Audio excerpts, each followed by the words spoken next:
नमस्कार दोस्तों।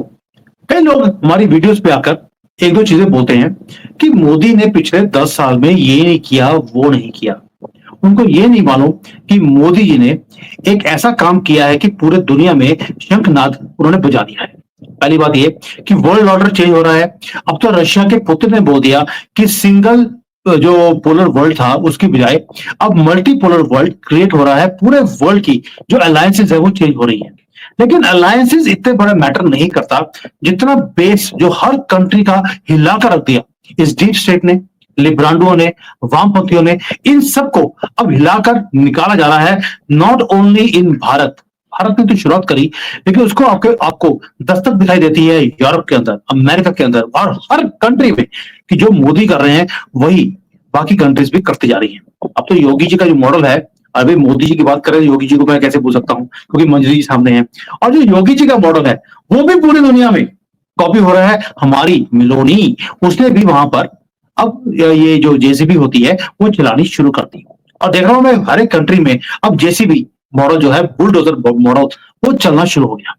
अब पहले बात करते हैं कि मोदी जी ने शंखनाद कॉन्सेप्ट बजाया और किस तरह से पूरे वर्ल्ड में भारत की पॉलिसीज को इंप्लीमेंट किया जा रहा है। और ये वीडियो उन लोगों के लिए है, उन सिकुलर हिंदुओं के लिए जो हमेशा यहां पर आके बोलते हैं कि मोदी ने पिछले 10 साल में कुछ किया ही नहीं है।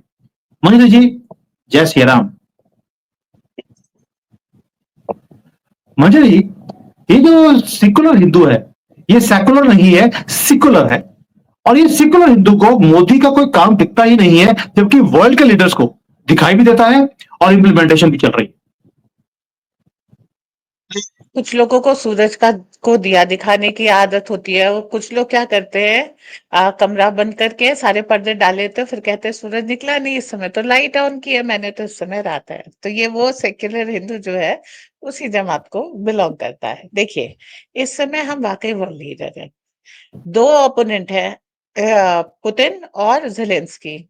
दोनों हमारी बात मानते हैं और शांति से एक बार जो इंटरव्यू दिया था, अभी मोदी जी ने जो लास्ट पॉडकास्ट किया, उन्होंने साफ साफ बोला है कि जेलेंस्की बात मान ले वरना पछताना पड़ेगा, बातचीत के टेबल पे आ जाए। और वो बंदा भागता दौड़ता बातचीत की टेबल पे आ गया। यूरोप नहीं भी चाह रहा है तो भी, ठीक है। गाजा में योगी मॉडल चल रहा है, सब कुछ समतल और वो भी शांतिपूर्वक चल रहा है, ठीक। अब आ जाते हैं मोदी जी। हमने यहाँ पर सीए, एनआरसी दोनों एक साथ है। एनआरसी शुरू की, बहुत पुराना एनआरसी, नया नहीं है। डोनाल्ड ट्रंप भी तो एनआरसी कर रहे हैं, ठीक है। जितने भी इलीगल इमिग्रेंट्स हैं उनको निकाला जा रहा है, अपने नेशनल्स की रजिस्ट्री बनाई जा रही है। अब हम जो देख रहे थे, हमारे यहाँ जो प्रॉब्लम थी कि रोहिंग्या आते, यहाँ की लड़कियों से निकाह करते, बच्चे पैदा करते और चाहे तलाक वलाक दे करके आगे बढ़ जाते या वो फैमिली रखते। उनके यहाँ तो 4 शादियां हैं। तो रीजन इसका, इससे क्या हो रहा था कि नाबालिग के माता पिता होने के कारण उनको यहाँ रहने की परमिशन मिल जाती, ठीक है। तो अब किस चीज पे दुनिया बहस कर रही है? Citizenship by birth. अगर आप भारत में पैदा हो गए, इसका ये मतलब नहीं आप भारत के नागरिक हो गए। हमारी समस्या पे चर्चा कहाँ हो रही है? अमेरिका में, ठीक है। ओके, हमें रोहिंग्या निकालने हैं, यूरोप भी डिबेट कर रहा है, illegal aliens, illegal immigrant, what ever you से, ठीक है। ओके, ये आके हमारे यहाँ डेमोग्राफी और कल्चर चेंज कर रहे हैं। मलोनी क्या कह रही हैं? They change our demography, they change our culture, it is foreign to us, we will not accept it. तो आपकी बात आप नहीं कह रहे हैं, दूसरे देशों के जो सरदार है, सदर हैं, हेड्स हैं, वो कह रहे हैं। यहाँ पे ओआरओपी पे प्रॉब्लम हो रही थी, पेंशन हटा मना की जा रही थी, सॉरी नॉट ओआरओपी, पेंशन बंद की जा रही थी। दंगा कहाँ हुआ भाई साहब? वो फ्रेंच गवर्नमेंट के ऑफिस के बाहर हुआ, ठीक है। अब आ जाते हैं judiciary, James of judiciary. Naturally सारा वामपंथी जमावड़ा वहां पर है। अब क्या हो रहा है? स्ट्राइक कौन कर रहा है? स्ट्राइक वहां पर डोनाल्ड ट्रंप कर रहे हैं, जुडिशरी पे कर रहे हैं। जुडिशरी कह रही है इनको डिपोर्ट मत करो, उसने कहा चुप बैठो मैं जरूर करूंगा, और उसने कर भी दिए, ठीक है। सेल्फ डिपोर्टेशन हम भी कह रहे हैं, सेल्फ डिपोर्टेशन वो भी कह रहे हैं। तो जो भारत में समस्या है वो हमने पहले आइडेंटिफाई की, हमने उसका आउटलाइन बनाया और उसके बाद दुनिया उसको कॉपी कर रही है इस समय। अगला आ जाते हैं एजुकेशन सिस्टम। एजुकेशन सिस्टम से वोक्स तैयार किए जा रहे थे। सबसे पहले तो ये वोकिज्म खत्म कर दिया, पूरी फार्मा इंडस्ट्री को बहुत बड़ा हिट लगा है। और जो ये एलोपैथी की इंडस्ट्री है इसको स्ट्राइक डाउन करके आयुर्वेद की स्थापना कौन करना चाह रहा था? मोदी जी करना चाह रहे थे। अभी एलोपैथी के कितने सिस्टम ट्रंप ने तोड़ दिए हैं ये हम सब देख रहे हैं। ठीक है। अब आ जाते हैं जुडिशरी पे। हम हर सिनर को हम देखते हैं, every Sinner has a future, and ये टैगलाइन भारत में है, हाँ जी, लेकिन वर्ल्ड ओवर भी है। ओके। तो ये जो जेम्स ऑफ जुडिशरी है इन्हीं के लिए इन्होंने बनाया है क्या न्याय संहिता करके वो बनाई है एनजेएसी। एनजीएसी। एनजेएसी बनाया और उसके बाद नए लॉज बनाए हैं जिसे भारत न्याय संहिता कहते हैं। तो वो पूरे लॉज जो अंग्रेजों के जमाने के घिसे पिटे लॉज थे, पहले थोड़े चेंज किए, फिर मूड खराब हो गया था, अब पूरा चेंज कर देते हैं और पूरा चेंज कर दिया। अब यही लॉज जो है हर जगह पर चेंज किए जा रहे हैं। ओके। आ, हमारे यहाँ आया न्यू एजुकेशन पॉलिसी, अब हम उसे इम्प्लीमेंट करा रहे हैं। सबसे बड़ी टक्कर दी तमिलनाडु ने, फिर घुटने टेक के माना। ओके। एजुकेशन डिपार्टमेंट को डिसमेंटल किसने किया? डोनाल्ड जे ट्रंप ने। तो आप ये देखिए कि जो चीज हम कर रहे हैं वो चीज वर्ल्ड वाइड चल रही है और बहुत जगह चल रही है। अब आ जाते हैं इलेक्शन और डेमोक्रेसी के ऊपर। इलेक्शन और डेमोक्रेसी में क्या है? It is not a fair system. CIA की फाइल माइक बेंस ने रिलीज की, वो अमेरिकन पॉलिटिशियन है, कि भैया पूरी दुनिया में इलेक्शन कहाँ हो रहे हैं, ये तो डीप स्टेट की गेमिंग चल रही है। ओके। अब कॉन्गो, सूडान, सब जगह मिलिट्री फोर्सेस एस्टेब्लिश हो रहे हैं। क्यों हो रहे हैं? क्योंकि ये जो इलेक्टेड लीडर्स हैं ये बहुत अच्छी तरीके से कमांड लेकर के अपने देश की रक्षा नहीं कर पा रहे हैं। कभी हनी ट्रैप में पड़ जा रहे हैं, कभी किसी प्रेशर में आ जा रहे हैं। देखिए हर 5 साल पे पूरे एक देश को अनस्टेबल कर देना इलेक्शन के नाम पे, इससे बड़ी बेवकूफी कोई दूसरी नहीं हो सकती। हमने मोदी जैसे एक व्यक्ति को एक बार इलेक्ट कर दिया, अब उसे काम करने दो। और पूरे देश को अगर स्टीयर अराउंड करना है तो 5 साल में कोई भी देश जो है पटरी पे नहीं आता। लॉन्ग टर्म लगते हैं, 20 साल कम से कम लगते हैं। यहाँ तो मोदी जी 14 में मई में आए थे और मेरे ख्याल से जून जुलाई से कांग्रेस ने हल्ला मचाना शुरू कर दिया विकास के ऊपर और ये सब के ऊपर। तो फिल्में भी बन गई थी। अच्छे दिन है कहाँ, ये उनका नारा था। कब आएंगे अच्छे दिन? भैया अच्छे दिन आने में समय लगता है। तो खैर, अभी तो उनको खाली 11 साल हुए हैं, 11 साल होने में भी अभी वक्त है। तो कम से कम एक पीढ़ी लगती है, कम से कम, और प्रॉपरली चीजें एस्टेब्लिश होने में 100 साल लगते हैं। पर आपके धैर्य तो पहले ही छूटे जा रहे हैं। खैर एनीवे, तो जितनी भी पॉलिसी हैं जो भी भारत में डीप स्टेट की वो सब थी, वो सब काउंटर की जा रही हैं। हमारे हाथ में एक और प्रॉब्लम थी। अब जब आए यहाँ पर तुलसी गाबा आई थी, बहुत सारी फाइलें आई और जो हम ये इसका नाम क्या है, जॉर्ज सोरोस के ऑफिसेस पे रेड पड़नी शुरू हो गई। ये सारी चीजें हैं। तो अब सारा सब कुछ एक स्ट्रीमलाइन हो रहा है। हमारे पास पाकिस्तान एक बहुत बड़ी समस्या थी और पाकिस्तान को आप देख लीजिए कि अब क्या पाकिस्तान का हालत है। हम सब जानते हैं पीओके नहीं, हम पीएके लेने जा रहे हैं। जब हम मॉरिशस जाते हैं तो हम क्या देते हैं? ओवरसीज सिटीजन ऑफ इंडिया का कार्ड वहां के प्रधानमंत्री को दे के आते हैं। और जब कतर के अमीर यहाँ आते हैं तो हम उन्हें यूपीआई दे देते हैं। तो किसी को ओसीआई देके भारतीय बनाते हैं, किसी को यूपीआई देके भारतीय बनाते हैं। तो एक्सपेंशन तो हो रहा है। ठीक है। अभी अभी जब मोदी जी गए थे तो उन्होंने इंडो पैसिफिक करा लिया। इंडो पैसिफिक का मतलब है भारत का राज्य वहां चलेगा। चाइना काउंटर हो गया, हाँ जी। चीन की हालत, जैसा कि हम लोग बहुत सालों से कह रहे थे, चीन की हालत बुरी है और मोदी ने चीन को बर्बाद किया है, साबित हो गया, हाँ जी। अब चाइना कोलैप्स कर चुका है, ये 2 साल पुरानी न्यूज है। अब चाइना डिसइंटीग्रेट कर रहा है, बोला था। बहुत बार बोला है डिफरेंट प्लेटफॉर्म पे, पहले चाइना कोलैप्स होगा फिर डिसइंटीग्रेट होगा। चाइना को कैसे केवल एक प्रोडक्ट मैनेज करके मोदी जी ने कोलैप्स किया, वो है कोल। चाइना में बिजली कोयले से बनती है, उन्होंने कोयला खा गए। और चाइना में बिजली नहीं तो प्रोडक्शन नहीं। 6 महीने इंतजार करके जो ये है फॉक्सकॉन, वो भारत आ गई। ओके, हम सब ने वो वीडियो देखे थे, फॉक्सकॉन की फैक्ट्री में चीनी नागरिक ऊपर से सामान फेंक रहे थे और कूद रहे थे कि यहाँ पर हमको बंद कर दिया हमारे फ्लैट में ताकि हम भाग ना पाए, तो हम मर जाएंगे लेकिन हम यहाँ नहीं टिकेंगे। ओके, अब चाहे यहाँ वहां 1% वेस्टेज हो, यहाँ 33% वेस्टेज हो, भैया बाकी 66% प्रोडक्शन तो हो रहा था, वहां तो प्रोडक्शन जीरो था। ठीक है, वेस्टेज सही जा सकती है, नॉन प्रोडक्शन नहीं सहा जा सकता।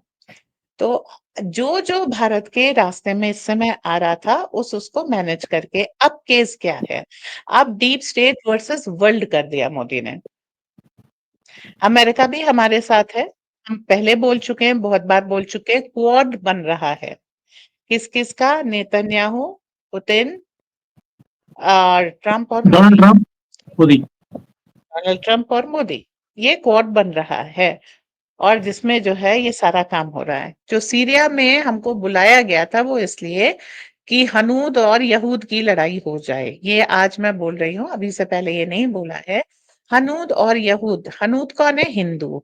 यहूद कौन है? यहूदी यानी जीव। इनको वो किया था, क्यों? गोलन हाइट्स के पास से बेस बना करके सीरिया में इसराइल अटैक कर रहा है। अगर वो कहते हैं कि हमें भारत के का वजल बनना है, यहाँ पर भारत का हिस्सा बनना है, तो भारतीय सेना वहां जाएगी। अब क्या होगा? ज्यूज और भारत में एक कॉन्ट्राडिक्टरी, एक कॉन्ट्राडिक्शन, एक कॉन्फ्लिक्ट ऑफ नेचर आएगा। और वो आप अगर बुद्धिमान है तो उसे युद्ध में बदल सकते हैं। तो ये एक कोशिश थी जिसको बहुत कूली मोदी जी ने टैकल कर लिया है। ठीक है, क्यों? उनका हाइफा भी तो हम ही बना रहे हैं ना, तो तुम्हारा पोर्ट भी हम बना देंगे, नॉट अ प्रॉब्लम। सो बड़ी से बड़ी समस्या का शांतिपूर्वक हल निकालते हैं। सूडान में भी अब हो गया, एक जो उनकी सेना थी वो जीत गए, और सूडान में भी अब शांति आएगी और वर्ल्ड ओवर गोल के रेट्स का ठीक होंगे। अब दूसरा प्रॉब्लम क्या है? इंग्लैंड अभी भी डीप स्टेट के साथ है, और इंग्लैंड की ग्रिप वर्ल्ड के ऊपर बहुत है, क्योंकि एक लंबे समय तक इन्होंने अपना राज्य किया है। तो अब क्या है, इंग्लैंड ने सबसे बड़ी गलती क्या की थी? कांग्रेस को कन्विंस किया था भारत का सोना इंग्लैंड में रखाया गया था कि वहां ज्यादा सुरक्षित है। अब भारत का सोना जो वहां पर था, वो 200 टन 220 टन तो वो ले आए मोदी जी, जो वो दे सकते थे। बाकी का जो 600 700 या 600 700 800, ये सारी फिगर हम अखबारों में पढ़ते हैं, कितने टन है ये तो पता नहीं। वो टन जो है उसके ऊपर कहाँ ये कुछ प्लेज कर दिया है, कुछ इन्वेस्ट कर दिया है, किसी पे लोन दे दिया है। तो भारत को इंग्लैंड अपना सोना, हमारा सोना नहीं लौटा दे रहा है। अब कहीं ना कहीं तो मोदी जी उसके ऊपर दबाव बढ़ाएंगे। कोलैप्सिंग इकोनॉमी है, झेल नहीं पाएगी। तो वो जो कभी भारत पे राज करते थे और 99 साल बाद लौटने के मंसूबे रखते थे, वो और उनके जितने भी यहाँ पे टट्टू हैं, वो सब खत्म हो गए। सबके खिलाफ सबूत है और सबके खिलाफ आपके पास लेवरेज है। तो अब जो है, जो मोदी ने किया, वो ऐसी सटी चीजें हैं कि एकदम से दिखती नहीं है। आपको जो दिखता है वो ये कि इकोनॉमी बेटर हो गई है, सड़कें बन गई हैं, और बहुत सारी फ्रीबीज मिल रही हैं। लेकिन अब जो होने जा रहा है, इस पे आते हैं। तो होने क्या जा रहा है? होने ये जा रहा है कि आपकी एजुकेशन पॉलिसी नहीं हो गई। तो अब वो जो बहुत स्ट्रक्चर्ड एजुकेशन थी, ये किताब है, इसमें से ये 6 क्वेश्चन है, उसमें ये आएगा, गेस, वो मैं जब दे रही थी तब से जो है गेस वो पढ़ते थे, गेस क्वेश्चंस होते थे, और वो पिछले 10 साल का पैटर्न देख करके उसमें से क्वेश्चन बनाए जाते थे, वो बच्चों को प्रैक्टिस कराए जाते थे। आज तक वो काम हो रहा है, अब ये नहीं हो पाएगा।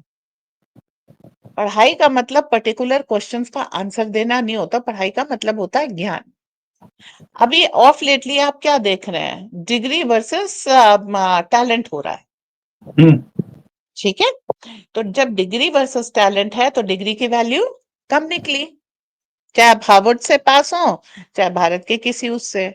तो अब यहाँ पर चीज क्या आती है कि अब आपकी एजुकेट स्ट्रक्चर एक किताब से पढ़ करके, एक किताब में 20 चैप्टर, 16 पढ़ाए, 16 में से 10 के कुछ पर्टिकुलर क्वेश्चंस बताए, इंपॉर्टेंट क्वेश्चंस होते थे, और उसके बाद आपने क्लास पास कर लिया, ये नहीं होगा।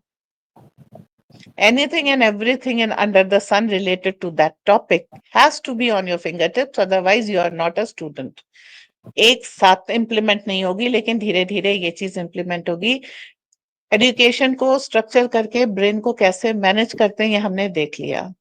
अब वो स्ट्रक्चरिंग तोड़नी है, इसीलिए डोनाल्ड ट्रंप ने पूरा डिपार्टमेंट ऑफ एजुकेशन को लगभग फायर कर दिया।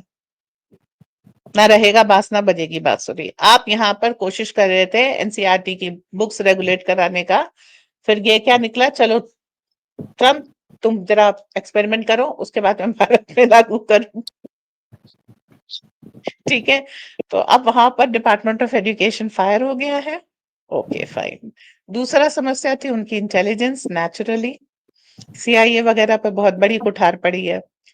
और तीसरी उनकी फंडिंग थी, यूएसएआईडी 20 अप्रैल तक के लिए तो बंद है। प्रेशर आता है बीच बीच में, ट्रम्प भी थोड़ा सा बक करते हैं, मैनेजिंग टैक्टिक है ये। जैसे कुकर में सीटी बजती है, वो भी थोड़ा डिट्रैक्ट करते हैं, फिर वापस उसी पे आ जाते हैं। खैर, तो एजुकेशन आपका पूरा हो गया। और सेकेंडली जो आईएएस वगैरह है, इसमें अगर आप मुगल के गुण गाएंगे तो सिलेक्शन हो जाएगा इंटरव्यू में, वरना आप इंटरव्यू फेल कर जाएंगे। अभी उल्टा हो गया है, अगर आपने मुगलों के गुण गाए तो आप फेल कर जाएंगे। तो राष्ट्रवादिता वहां पर आ गई कि अगर आप राष्ट्र के प्रति समर्पित नहीं है तो आप अच्छे आईएएस वो नहीं बन सकते। तो वामपंथी पकड़ पूरी दुनिया में से, चाहे पत्रकारिता हो, चाहे एजुकेशन डिपार्टमेंट हो, ये सारी चीजें खत्म कर दी गई। जो फाइलें अभी लेके आए हैं, एक होती थी चंडीगढ़ लॉबी, सेना में रह करके कमीशन खा करके भारत के विरोध काम करती थी। ये लॉबी बड़ी दुखी है। ठीक है, फिर लेके आए, जब हम लोगों ने अपने बचपन में देखा, धीरे धीरे खेलोगे कूदोगे होगे खराब, पढ़ोगे लिखोगे बनोगे नवाब, इस चक्कर में बनाए। तो चश्मा लगा के पढ़ते रहो, और उसके बाद क्या है, कुछ नहीं कर पाते थे, जरा सा भी स्ट्रेस होता तो बच्चे। अभी फिर से जो है, ये अग्निवीर का क्यों विरोध हुआ इतना? अग्निवीर का विरोध इसलिए हुआ कि हर व्यक्ति को सेल्फ डिफेंस आना चाहिए।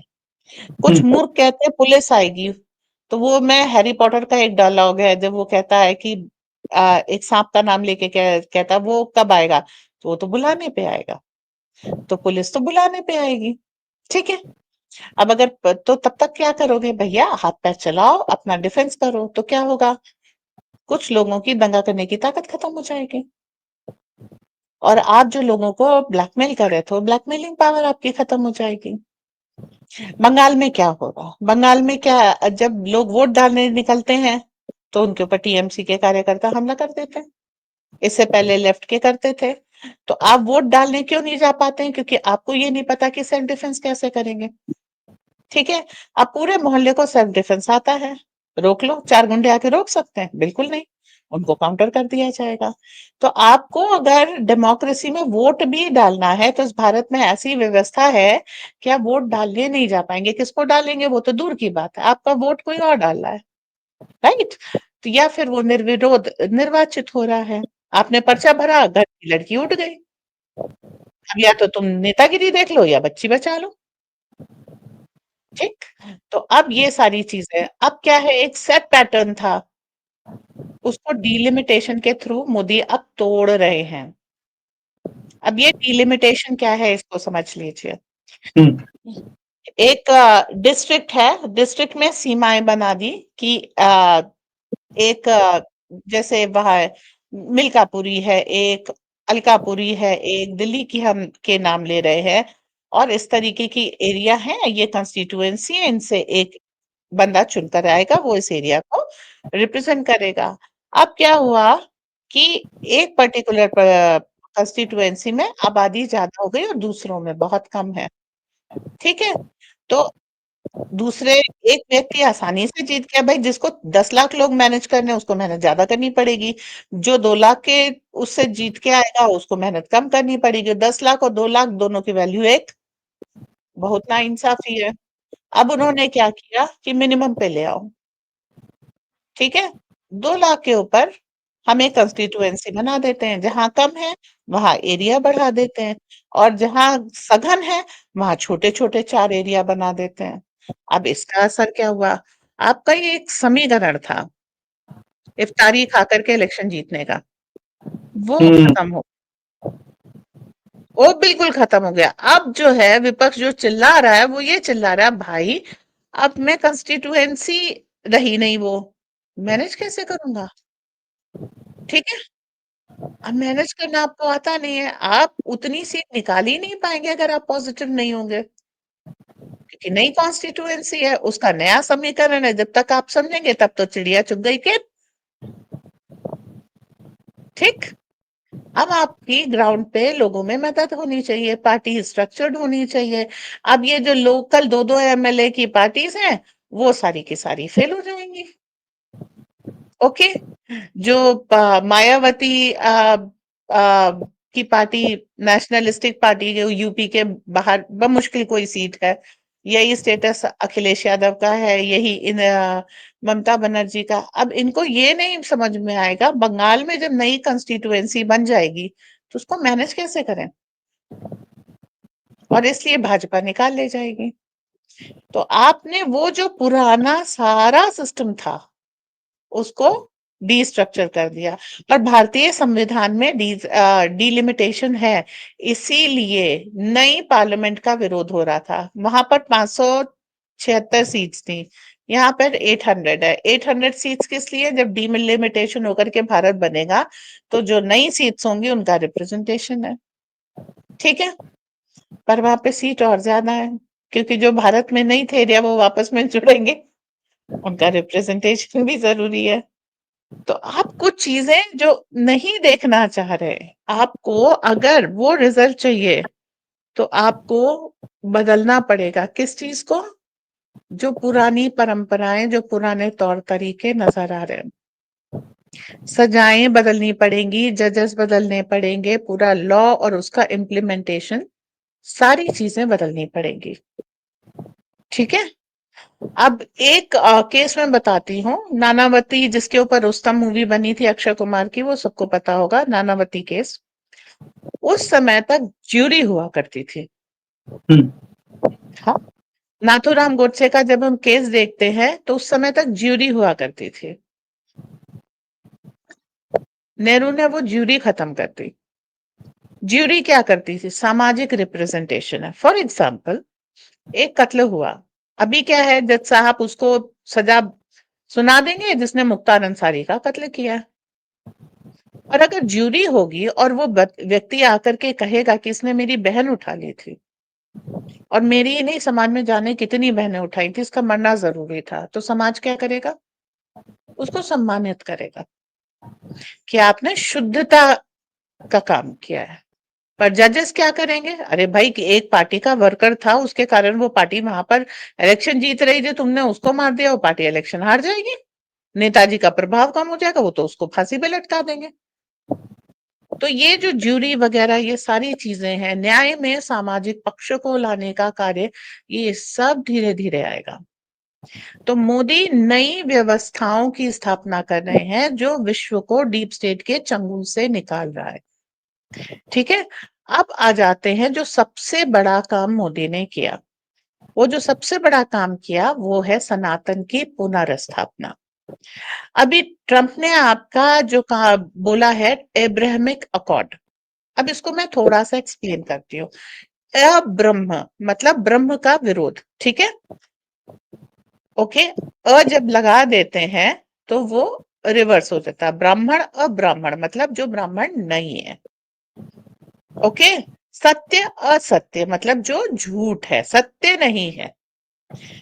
तो ये अब्राहमिक अकॉर्ड क्या था? सनातन के विरोध में बना था, उन लोगों के लिए जिनके लिए सनातन का पालन करना कठिन पड़ रहा था, उन्होंने बनाया। अब्राहमिक, इब्राहिम के साथ कौन है? सारा, सारा किसका शॉर्ट फॉर्म है? सरस्वती का। ओके, अब्राहम एंड सारा ब्रह्मा और सरस्वती के विरोधी हैं। यहाँ से वो अकॉर्ड निकला, इसी में ज्यूज, मोजेस के मानने वाले और क्रिश्चियंस और मुस्लिम सारे आ गए वहीं पे। Oh that Mediterranean area is the centre of their politics. अब इस एब्राहमिक अकॉर्ड के विरोध में जो हमारी चीज है उसको कहते हैं मनुस्मृति। ये ग्रंथ किसी ने पढ़ा नहीं है, पर जलाया बहुतों ने।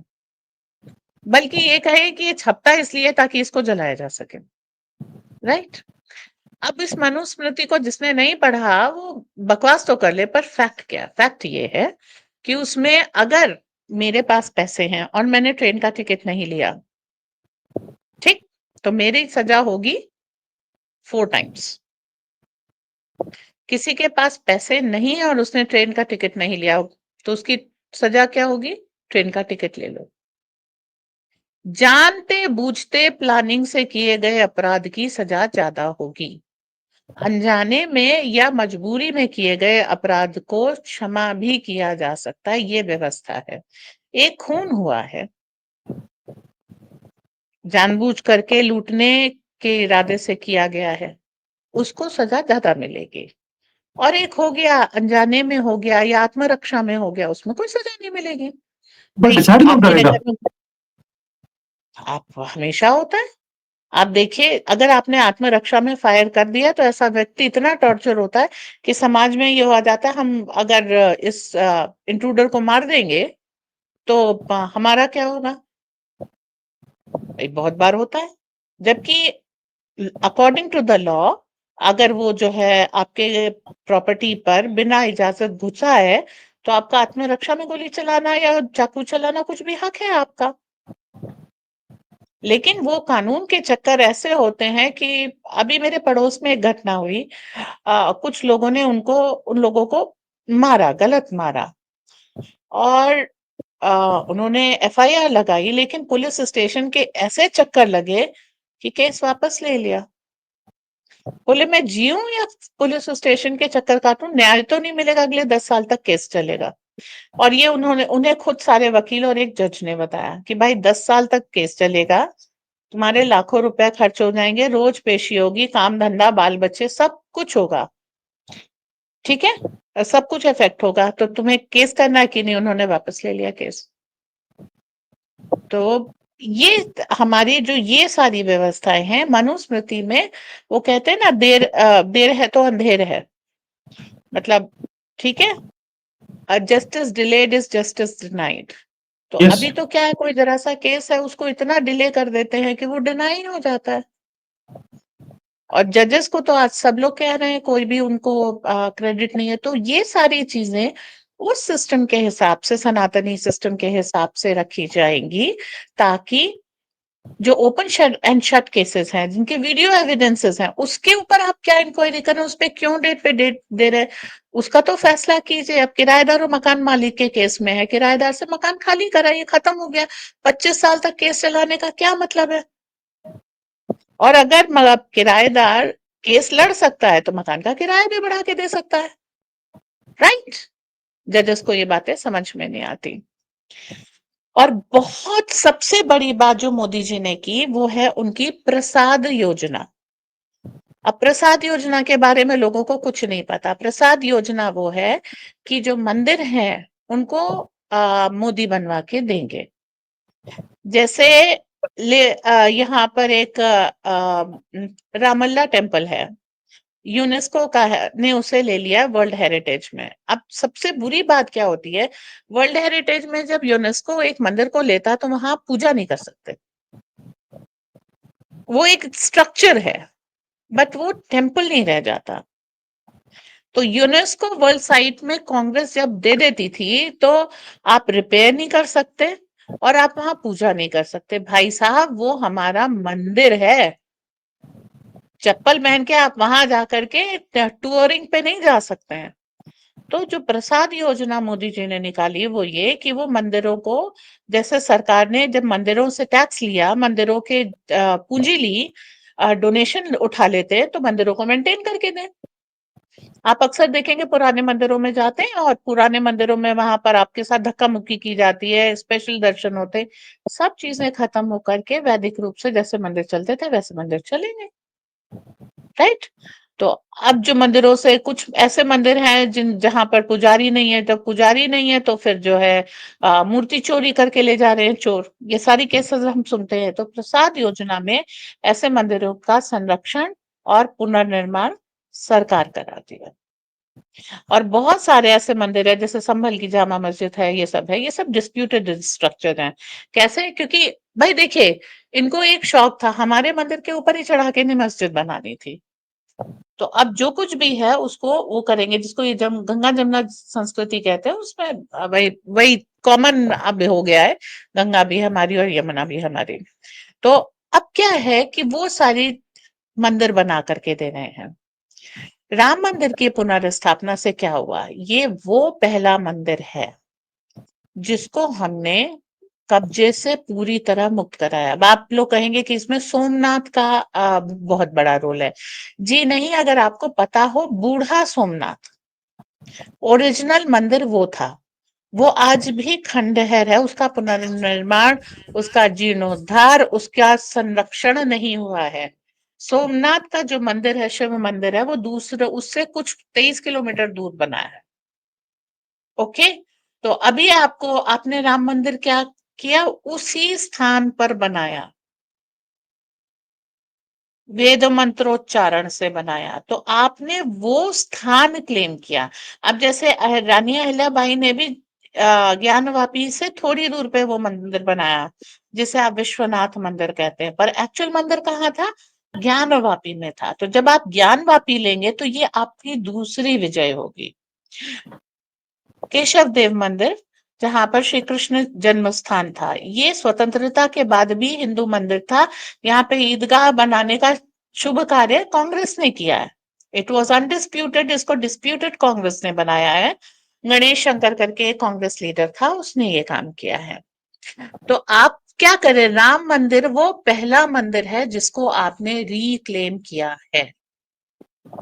और आप जानते नहीं हैं, ये चीज मैं आपको बता दूं, जो वेटिकन है वो वाटिका का अपभ्रंश है। तो वो स्थान भी एक, आप देख लीजिए, एरियल व्यू वेटिकन का देखिए, वो एक शिवलिंग के फॉर्म में है। जब आप पढ़ते हैं कि श्री राम ने अश्वमेध यज्ञ किया था और अश्वमेध यज्ञ का घोड़ा विश्व में गया था, तो आप उसे आज के करंट इंडिया की बाउंड्री क्यों समझ लेते हैं? हम्म। विश्व का मतलब विश्व है। तो जब विश्व है तो फिर उसमें, अच्छा, यूरोप तो आपकी जो है, यूरोप और अफ्रीका, तो आपका लैंड कनेक्टिविटी भी, अगर आप सी रूट ना भी माने, तो आपकी लैंड कनेक्टिविटी है यहाँ पर। तो ये सारे स्थान जो थे वो पूरी तरह से मक्केश्वर महादेव के मंदिर था, जिसको आप मक्का कहते हैं आज, घोषित है। इजिप्ट के पिरामिड आद्रा नक्षत्र के नीचे बने हुए शक्ति पूजन के स्थल हैं। क्यों? क्योंकि त्रिकोण को हम मानते हैं कि वो शक्ति का केंद्र है। अब इजिप्ट के पिरामिड के नीचे भी पूरा स्ट्रक्चर मिला है जो उसे सनातनी सिद्ध करेगा समय के साथ। चूंकि हमारे यहाँ 27 नक्षत्र होते हैं, इसलिए 27 जगह पे आपको माचू पिचू में भी पिरामिड मिलेंगे। लोग कहते हैं यहाँ चाइना में भी एक स्थान पे पिरामिड है, और भी जगह जगह पिरामिड मिल रहे हैं। तो वो पिरामिड एक जगह नहीं थे। जो भी नक्षत्र था, जैसे आद्रा एक है, पुनर्वसु एक है, आश्लेषा है, ये सारे नक्षत्र थे। तो जहां जहां भी नक्षत्र थे वहां वहां पर उससे रिलेटेड आपको पिरामिड्स मिलेंगे। ठीक है। और वो पिरामिड 3 है। हमारे यहाँ भी 3 देवियां पूजी जाती हैं, महालक्ष्मी, महासरस्वती और महाकाली। जिसमें महाकाली का सबसे छोटा होता है, माँ सरस्वती का उससे बड़ा, और महालक्ष्मी का सबसे बड़ा होता है। और वो 3 मेन पिरामिड भी इसी तरीके से बने, और जो बीच में बना है वो सबसे बड़ा है। तो हम्म। हर चीज हमारे शास्त्रों के अनुसार वहां पर स्थापित है। और राजा विक्रमादित्य का शासन इजिप्ट तक था। और जब वहां पर अफ्रीका के कई राजवंशों से आप बात करेंगे तो वो कहेंगे हम राम के पुत्र कुश के वंशज हैं। आप वहां चले जाइए, रशिया, रशिया में वो कहते हैं हम स्लाव हैं। लव के पुत्र स लगा दिया आगे तो स्लव हो गया। वो अपने आप को स्लाव कहते हैं। अच्छा, आप अगर मैसूर के राजघराने की सील देखें तो उसमें भेरुंड बने हुए हैं। जब आप श्री यंत्र की पढ़ाई करते हैं तो देवी का एक नाम है भेरुंडा, और वो भेरुंड है। भेरुंड शरभ भी कहे जाते हैं। ये एक ऐसा पक्षी है जिसके 2 सर हैं। ठीक है। नरसिंह अवतार में जब भगवान नरसिंह शांत नहीं हुए तो शिव जी ने शरभ रूप लिया या भेरुंड रूप लिया और उनको शांत किया था। और वो फोर्स थी, वो आपको रशिया की सील में भी मिलेगी, और वही पक्षी आपको मैसूर राजघराने की सील में भी मिलेगा। उनका राज चिन्ह है। ओके। तो ये एक कॉमन चीज है जो पूरे हर जगह लगता है, और ये शक्ति का प्रतीक है, अल्टीमेट पावर है, क्योंकि शरभ को कोई डिफीट नहीं कर सकता है। It is the strongest and fiercest form.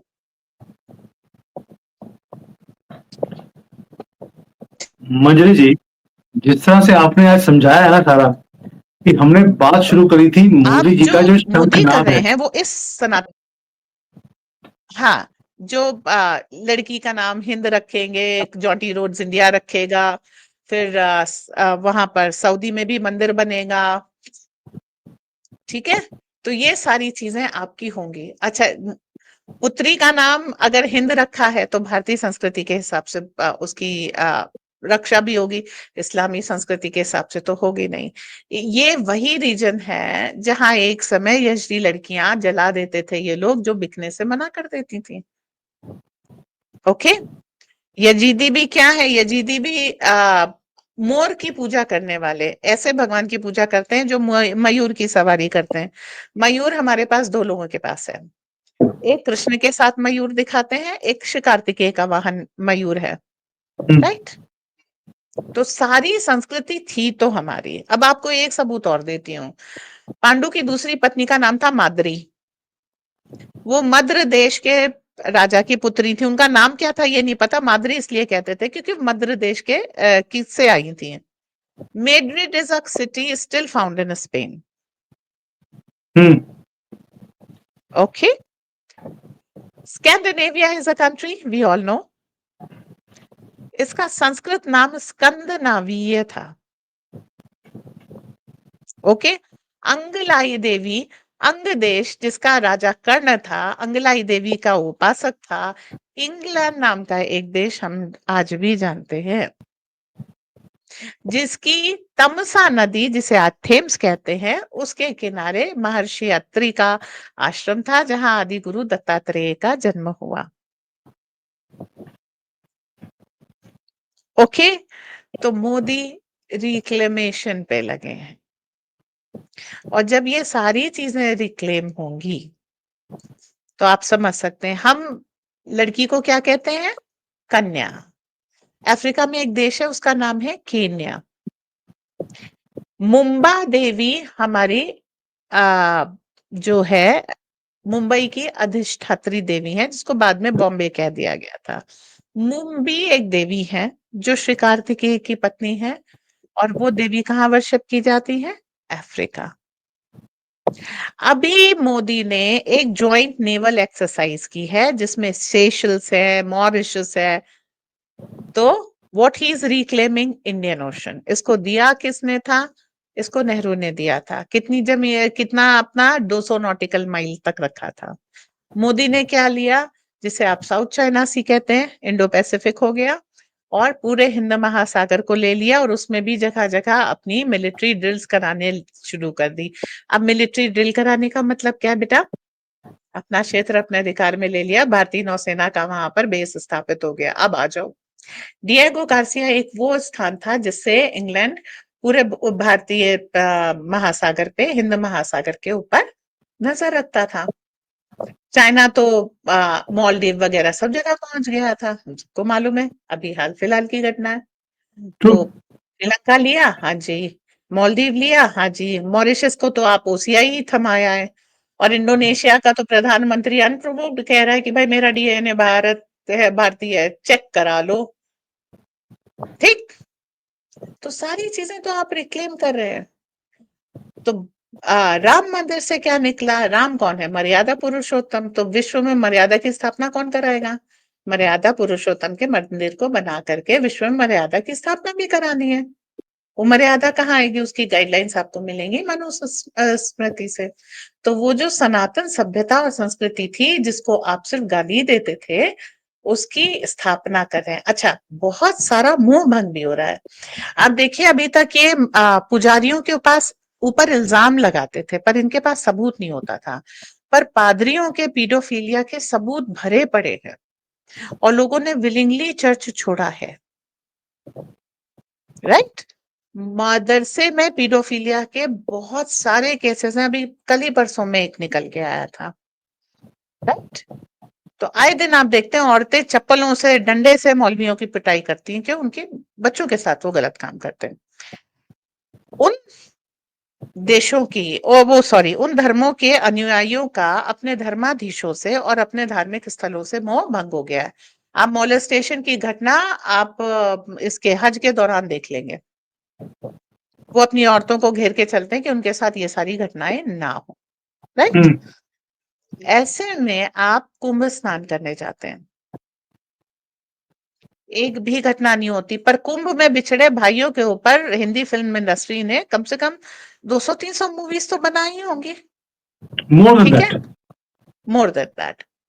हर उसमें कुंभ के मेले में बच्चे बिछड़ते थे। क्यों? कुंभ का मेला आपके कास्ट सिस्टम को डिफाई करता है। आप अभी हो करके आए, कोई कह रहा है 67, कोई कह रहा है 68, वो कह रहा है इतने तो काउंटेड है, कितने आप भीड़ में गिनने थोड़े बैठे थे। ठीक, चलो 60 करोड़ मान के चलते हैं। ठीक, 60 करोड़ लोग एक ही घाट पे स्नान कर गए। अगर कास्ट सिस्टम वाकई भारत में होता तो कम से कम 4 घाट तो बनते हैं, है ना? लेकिन कहीं नहीं बने। तो ये इसने आर्यन इन्वेजन थ्योरी डिफाई कर दी, इसने कास्ट सिस्टम डिफाई कर दिया। तो स्थापना किसकी हुई? सनातन संस्कृति की। और उसके बाद क्या हुआ? जो हमारा, अब किसी ने उपनिषद खोल के देखे हो तो उसे पता हो आत्मा और परमात्मा की बात हो रही है वहां पर। सॉरी, वहां पर शरीर की भी बात नहीं हो रही। तो शरीर की जाति की कहां से बात होगी? वो तो कह रहे हैं कि ये शरीर असत्य है, आत्मा असत्य है, उसका परमात्मा से मिलन ही इस जन्म का उद्देश्य है और उसको हासिल करने के लिए ये पूजा, ये मंत्र, ये सब है। राइट। आपकी मेंटालिटी जैसी है वैसे ही आप कहेंगे। अब आप किसी को कहेंगे, मान लीजिए कि हैज अ मीन मेंटालिटी, उसके लिए आपने मीन शब्द यूज कर लिया। ठीक है, तो वो कोई जात थोड़ी हो गई। ये तो सर्वत्र पाए, 2-4 लोग थोड़े मीन मेंटालिटी के होते हैं, वो हर जगह होते हैं। राइट। तो इसी चीज को उन्होंने कास्टा बना दिया क्योंकि वो हर चीज को अपने नजरिए से देख रहे थे।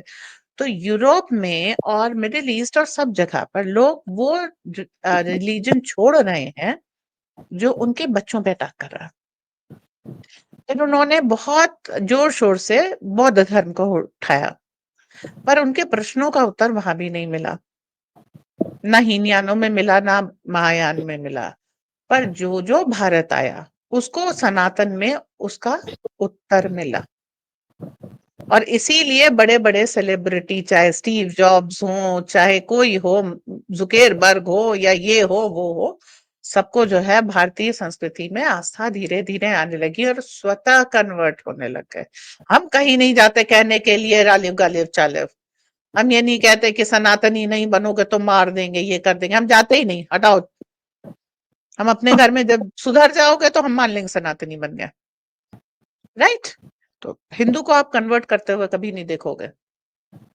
तो ये सारी चीजें उन्हें भारतीय संस्कृति में आकर के फिर उनको उनको पढ़ाया गया कि यहाँ तो कास्ट सिस्टम है, यहाँ तो लड़कियों को जला देते हैं। ये सब धीरे धीरे धीरे धीरे शुद्धता आती गई।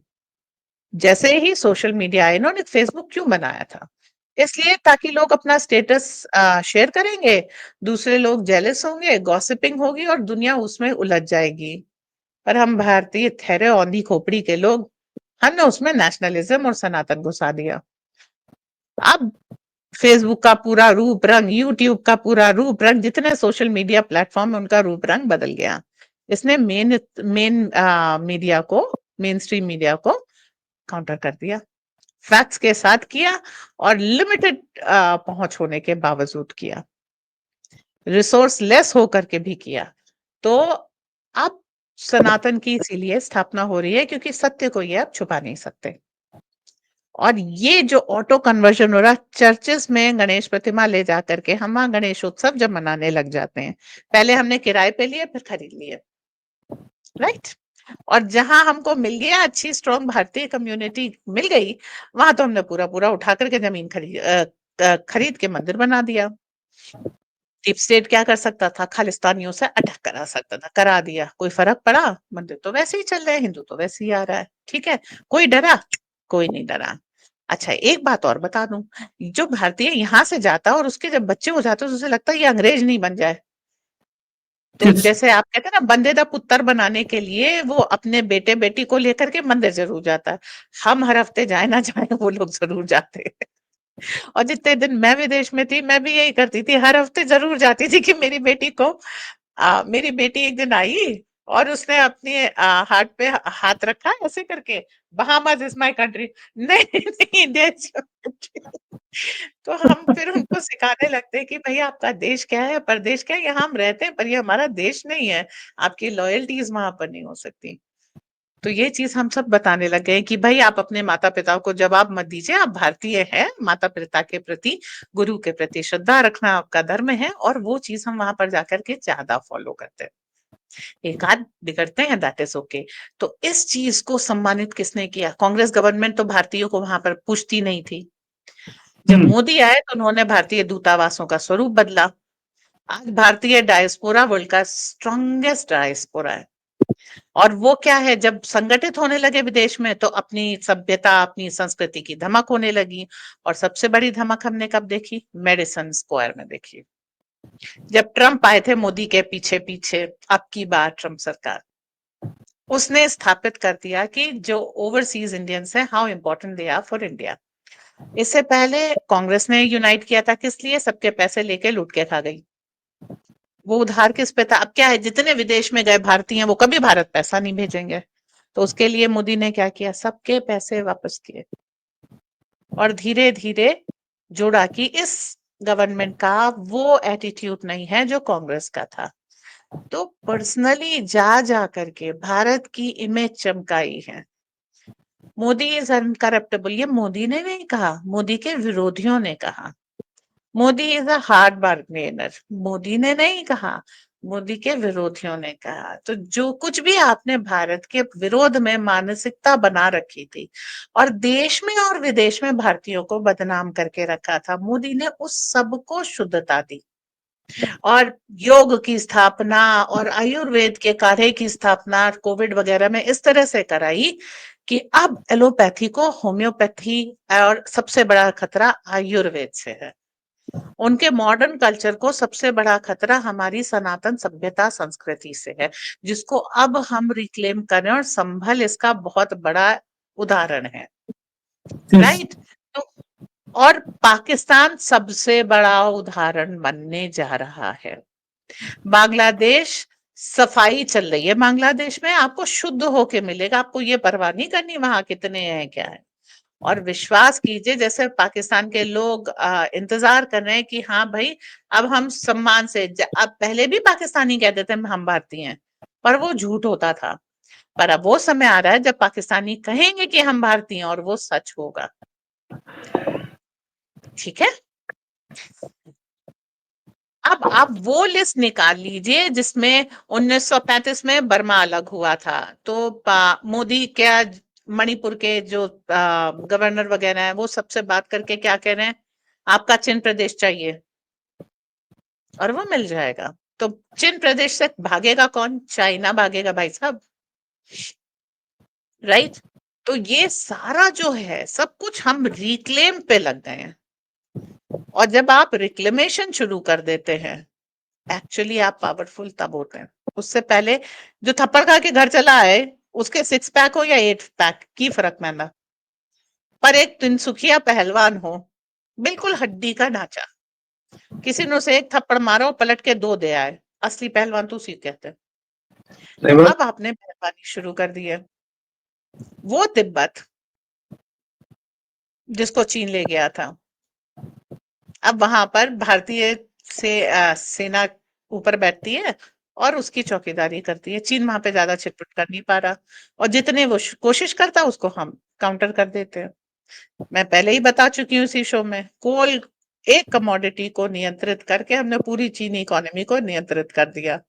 अब चाइना इकोनॉमिकली डाउन हो चुका है, डिसइंटीग्रेशन बाकी है। चाइना एक अकेला विश्व का देश है जिसकी बाउंड्री बनी हुई है, जिसे आप ग्रेट वॉल ऑफ चाइना कहते हैं। ये अकेला देश है जिसने इतनी बड़ी बाउंड्री बना के रखी है, और ये अंदर उसके जाएगा। और एक चीज बता दूं, great wall of China China ने नहीं बनवाई थी। आप देखिए उसका स्ट्रक्चर इस तरह से कि बाहर वालों ने चीनियों को वॉच करने के लिए बनाई थी। They are not the people you can trust. जो हान को अपना कहते हैं वो भी मंगोलिया से आए थे, तो इनका अपना कुछ भी नहीं है। ओके। और बौद्ध धर्म, उसके ऊपर तो चलो बात नहीं करते, रहने देते हैं। तो बात क्या है कि अब चाइना में जो रिसर्जेंस हो रहा है वो उसी पे आएंगे कि जब तुम्हारे कर्म अच्छे होंगे तो तुम्हें भारत में जन्म मिलेगा। ये वापसी होने वाली है। ह्योनते सान या फ्यांग किसी ने ये कहा था, और दोनों में या से मैं कंफ्यूज होती हूँ। इस चीज पे सारा सब कुछ भारतीय संस्कृति की विश्व में स्थापना हो रही है, क्योंकि सब कुछ, अगर कोई भी अपने एबोरिजिनल कल्चर पे जाता है तो उसे भारतीय संस्कृति की झलक मिलती है। क्यों? ये भी सिंपल से बता दें। कोलंबस, उसने सोचा मैं भारत पहुंच गया हूं, ठीक है। तो आप विश्व के कोने में, किसी भी कोने में जाते थे, आपको भारत में पहुंच जाने का एहसास होता था, मतलब भारतीय सभ्यता थी, भारतीय लोग, परिवार, मतलब वेशभूषा वगैरह सब कुछ थी। और ये कब था? 1700-1600 में था। ठीक है। जहां जहां ये लोग पहुंचते गए वहां वहां पर भारतीय सभ्यता संस्कृति नष्ट होती गई। कारण क्या है? हम जैसे भारत में था, पोलैंड के लोग आए तो उनको हमने शरण दी। क्यों? हम मानते हैं अगर हमारे पास इस समय सुरक्षा और अन्न है, इसका सबका हक है। तेन त्यक्तेन भुंजिता, ये वो लाइन है जिसके ऊपर पूरी भारतीय संस्कृति बसी हुई है। तेन त्यक्तेन भुंजिता का मतलब है जो कुछ भी आपके पास है उसका त्याग पूर्वक भोग करो। 2 रोटी की भूख है, 1.5 रोटी खाओ, आधी रोटी शेयर करो। तेन त्यक्तेन भुंजिता। अब इस कोई भी आएगा, वो किसी भी सभ्यता या संस्कृति का मानव मात्र है। हम तो चिड़िया को भी खिलाते हैं, मतलब हमारे यहाँ क्या है, कौवे को, गाय को, कुत्ते को, सबको हम खिलाते हैं। चींटी को ये भी, हमारे, हाँ, इवन चींटियों को भी खिलाते हैं। चिड़ियों को भी खिलाते हैं। चींटियों को। तो चींटियों को भी खिलाते हैं, मछली को भी खिलाते हैं, सबको खिलाते हैं हम। इस चीज में हम बहुत अच्छी तरीके से। तो जब मानव मात्र आया तो हमने उसको खिलाया पिलाया, सुरक्षा दी।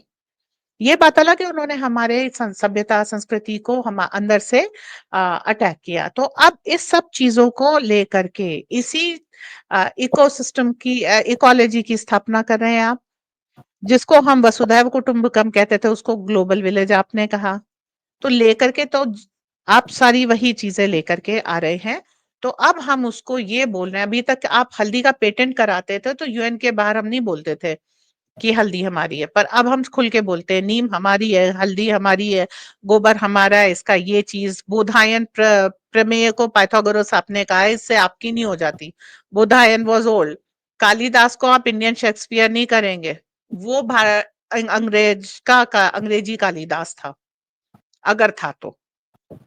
कालिदास शेक्सपियर नहीं थे, वो कालिदास है। तो ये सारी चीजें अब हम रिक्लेम कर रहे हैं और सबूतों के साथ कर रहे हैं। और ये जो चीज है अब ये ठहरने वाली है। मोदी ने बस इतना किया है कि विश्व की मानसिकता और भारत की आप परिधि कह लीजिए या जो कुछ भी कह लीजिए, सब बदल के रख दिया है। अब अगर पूरी दुनिया यूनाइट होकर के, और किसके अंडर में यूनाइट हुई है? मोदी के अंडर में यूनाइट हुई है। Modi is the uncrowned king of the world, not Donald Trump. उनके अंडर में आप इस बदली हुई दुनिया का नेतृत्व कर रहे हैं डीप स्टेट के विरोध में। बस मोदी ने इतना किया है। जो चीजें जिसको बोलने के लिए हम लोग कॉन्स्पिरेसी थेरिस्ट कहे जाते थे, आज वो फैक्ट बन गई है। सीआईए की पोल खुल रही है, because CIA is mother of all terrorist organization and all anarchy in the world. ठीक है, तो ये सारी चीजें सब उनके खुले हुए सीक्रेट्स को पब्लिक करके उनके लोगों को बिल्कुल एक्सपोज करके सामने रख दिया है, वो मोदी ने है। आज एक मैं वार्निंग और दे रही हूँ, क्रिप्टो से दूर रहना शुरू कर दीजिए। जो लोग क्रिप्टो करेंसी में इन्वेस्ट कर रहे हैं, अगर अपना पैसा निकाल सकते हैं तो निकाल लीजिए।